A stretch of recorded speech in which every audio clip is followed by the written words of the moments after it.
দেশের ইতিহাসে এই প্রথম সন্ত্রাসী কায়দায় ফ্যাসিস্ট কায়দায় সারা দেশের সন্ত্রাসীদেরকে ঢাকা একত্রিত হওয়ার ঘোষণা। এটা বাংলাদেশের শুধু নয়, আমার মনে হয় পৃথিবীর ইতিহাসে সবচেয়েতে প্রথমবারের মতো একটা জঘন্যতম ঘটনা তিনি সংঘটিত করেছেন। ২ নম্বর হচ্ছে ২৮ অক্টোবর বাংলাদেশের ইতিহাসে নয়, পৃথিবীর ইতিহাসে একটা জঘন্যতম, বর্বরতম এবং সভ্যতাকে বিলীন করে দিয়ে একটা নির্মম হত্যাকাণ্ড সেদিন সংঘটিত করা হয়েছিল। এটা পৃথিবীর ইতিহাসে বাংলাদেশের ভাবমর্যাদাকে সেই দিন ভুলুণ্ঠিত করেছিল এবং মানবতাকে এইভাবে নির্মমভাবে হত্যা করা যায়, এটি সেই দিন পৃথিবীবাসী অবাক বিস্ময়ে তারা মিডিয়ার মাধ্যমে দেখতে পেয়েছিল এবং বাংলাদেশের আওয়ামী লীগের প্রতি সেদিন ঘৃণা ছড়িয়েছিল গোটা পৃথিবীর মানুষ। ৩ নম্বর হচ্ছে আমাদের ওপরে নির্মমভাবে সশস্ত্র কায়দায় সকাল থেকে সন্ধ্যা পর্যন্ত দিনব্যাপী হত্যাকাণ্ড পরিচালনা করা হলো। সশস্ত্র অবস্থায় গুলি, বোমা, লগি বৈঠার নৃশংসতার মধ্য দিয়েও বাংলাদেশ জামায়াত ইসলামীর কর্মীরা এক বিন্দু পরিমাণ পল্টন ময়দান থেকে পিছনে সরে নাই। পল্টন ময়দানে সেদিন আমাদের সমস্ত নেতৃবৃন্দ আমাদের ময়দানে অবস্থান করেছেন। আমাদের নেতৃবৃন্দ এবং জনশক্তি পল্টন সহ আমাদের যে এরিয়া ছিল, আমরা সেই এরিয়া সেদিন ত্যাগ করি নাই। আমরা শুরু থেকে শেষ পর্যন্ত এখানে অবস্থান করেছিলাম। খালি হাতে আমাদের জনশক্তি ছিল। একের পর এক আহত হয়েছে, একের পর এক চোখের সামনে শহীদ হয়েছে, কিন্তু মানব প্রাচীর গড়ে তুলে সেই দিন আমাদের জনশক্তি, আমাদের নেতাকর্মীরা সেই দিন এই পল্টন শুধু রক্ষায় করেনি, বাংলাদেশের অস্তিত্ব সুরক্ষার জন্য একটি জানান দিয়েছিল। সেই দিন আমরা জীবন দিয়েছি, রক্ত দিয়েছি, আহত হয়েছি, বাট বারবার আমরা পল্টন ময়দানে আবার ফিরে এসেছি এবং পল্টন ময়দান এবং উত্তর গেট, পল্টন মোড় এবং উত্তর গেটে আমরা বারবার ফিরে এসেছি এবং সেখানে অবস্থান গ্রহণ করেছি। আমরা এখান থেকে এক বিন্দু পিছনে সরে যাই না। আপনারা খেয়াল করবেন, চতুর্থ যে বিশেষত্ব, 2006 সালের 28 অক্টোবর আমাদের বায়তুল মোকাররমের উত্তর গেটে যে সমাবেশ ছিল, সেই সমাবেশে আমাদের নেতৃবৃন্দ অবস্থান গ্রহণ করেছেন। পালাক্রমে নেতৃবৃন্দ ময়দানে থেকেছেন।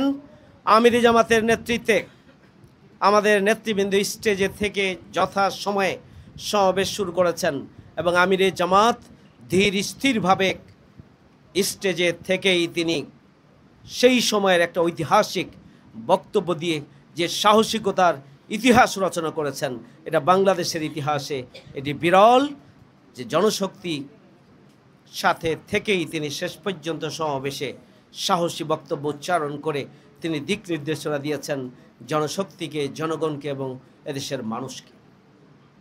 ৫ নম্বর বিষয় হচ্ছে, সেই দিন ছিল জোট সরকারের সর্বশেষ দিন। জোট সরকারের শেষ কর্মদিবসে স্বাভাবিকভাবে আমরা আমাদের এলাকায় উত্তর গেটে আমরা সমাবেশ ডেকেছিলাম। বিএনপি নয়াপল্টনে তাদের অফিসের সামনে সমাবেশ ডেকেছিলেন। দিনভর আমাদের ওপরে এই হত্যাযজ্ঞ পরিচালনা করা হলো। দিনভর আমাদের ওপরে জুলুম, নির্যাতন, স্টিম রোলার চালানো হলো।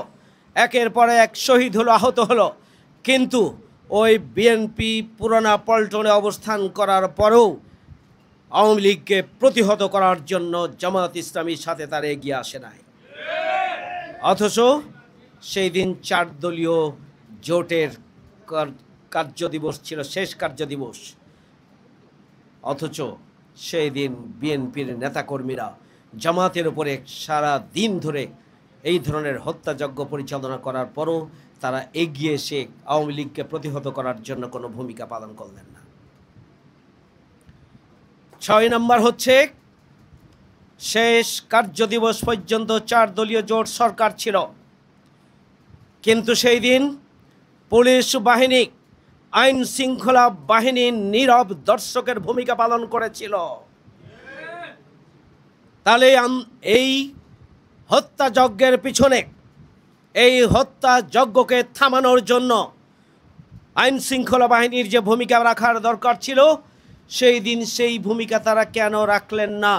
এর পিছনে কোন দুরভিসন্ধি ছিল, সেটিও আজকে আমাদের জানার বিষয় রয়েছে। সংগ্রামী বন্ধুরা আমার, আমরা সেই দিন মাথা উঁচু করে দাঁড়িয়েছিলাম, আমরা জীবন দিয়েছি, আমরা আহত হয়েছি, আমাদের ভাইরা এখনও সে আহতের ক্ষত নিয়ে বহন করে চলেছেন।